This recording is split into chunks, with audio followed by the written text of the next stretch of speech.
Allahumma barik wa salli wa sallim nahmadu wa nasalli ala rasulihil karim amma ba'. Nabi SAW has said, be quick in giving sadaqah as a calamity cannot overtake sadaqah.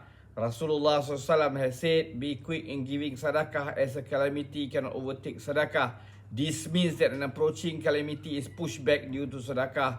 An unverified hadith has it that sadaqah shuts 70 doors of evil. One hadith quotes Nabi SAW as saying, purify your property by zakat properly paid, treat your sick by sadaqah, and meet the advancing calamities with dua, targhib. Under several hadiths in Kanzul Umal, he has been mentioned that the best treatment for the sick lies in giving sadaqah. Experience also shows that frequently giving sadaqah results in recovery from sickness. Another hadith advises treatment of the sick through sadaqah, for the sadaqah falls vilifiers, repels disease, increases virtues, and prolongs life. Another hadith says that sadaqah repels 70 calamities, the least of which is poverty. Another hadith says, treat your anxieties and sorrows with sadaqah, thereby Allah Jalla Shanuhu will mend your damages and help you against your enemies. Another confirmed hadith has it that when a person gives clothes to a Muslim to wear, he, the giver, remains under the protection of Allah as long as the rag or the clothes remains on the body of the wearer.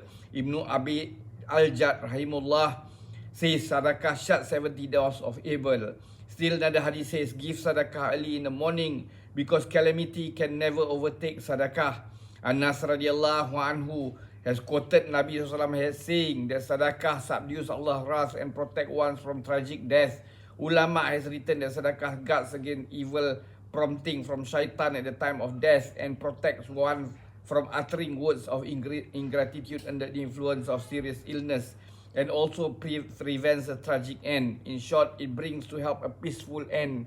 Now the hadith says that sadaqah cools down the heat of the grave, and the man will be under protective shade of his sadaqah on the day of Qiyamah.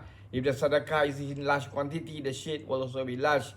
When Mu'az radiallahu an requested Rasulullah SAW to give him to tell him some virtue which would save him from Jahannam and get into Jannah, he said, you have asked for a very big thing, but it is actually an easy one, provided Allah Ta'ala makes it easy. It is to worship Allah Jalla Shanuhu sincerely, not to attribute co-partners to Him, to establish salah and to pay zakat, to observe fasting during Ramadan, and to perform Hajj of Baitullah. After that, Nabi SAW said, shall I guide you to the gateways of eternal bliss?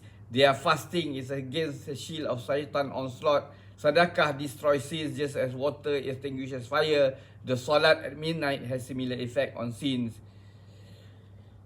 May Allah give us tawfiq to put all this into practice and convey to others. Subhanallahi wa bihamdihi, subhanakallahumma bihamdika, asyhadu an la anta astaghfiruka wa atubu ilaik. Subhana rabbika rabbil izzati amma yasifun, wa salamun al mursalin, walhamdulillahi rabbil alamin. Taqabbalallah.